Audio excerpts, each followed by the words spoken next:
ক্রাফটের কাজ করতে আমার ভীষণ ভালো লাগে। আজকে একটি নতুন ডিজাইনের ক্রাফট করার চেষ্টা করেছি। আশা করি আপনাদের সকলের কাছে ডিজাইনটি ভালো লাগবে। আসসালামু আলাইকুম ভিউয়ার্স, আপনাদের সবাইকে জানাচ্ছি আমার পেজে স্বাগতম।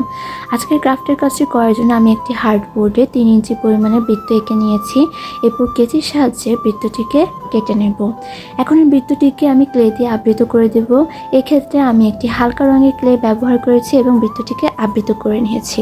এখন তৈরি করব রংধনু। আমি আগে হার্ডবোর্ডটিকে এর আকৃতিতে কেটে নিয়েছিলাম।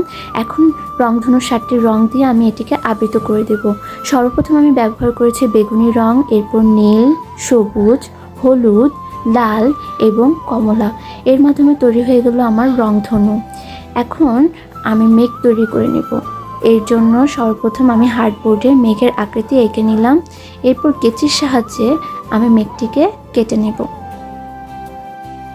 মেঘটিকে আবৃত করার জন্য এরপর আমার প্রয়োজন হবে একটি সাদা রঙের কাগজ। সাদা রঙের কাগজের উপর মেঘটিকে রেখে এর আকৃতি এঁকে নেব এবং কেচির সাহায্যে আমি কেটে নেব। এই তো তৈরি হয়ে গেল মেঘের আকৃতির জন্য কাগজ কাটা। এখন এটিকে আঠার সাহায্যে আমি এর মধ্যে লাগিয়ে দিব এবং ক্লের সাহায্যে চারপাশে ঢেকে দেব।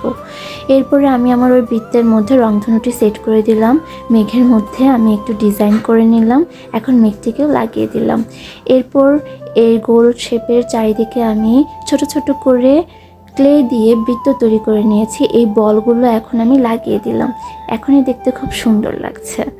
এরপরে এর মাঝে আমি আরেকটু সৌন্দর্য করার জন্য ফুল তৈরি করে নিয়েছি। ফুলগুলো এখন আমি লাগিয়ে দিলাম। মেঘটাকে খুব খালি খালি লাগছিল, তাই মেঘের মধ্যে একটি ফুল লাগিয়ে দিলাম। সত্যি এই তো ফাইনাল লুক তৈরি হয়ে গেল। আপনারা সবাই কমেন্ট করে জানাবেন দেখতে কেমন হয়েছে। ভালো লাগলে অবশ্যই ফলো করে পাশে থাকবেন। আল্লাহ হাফেজ।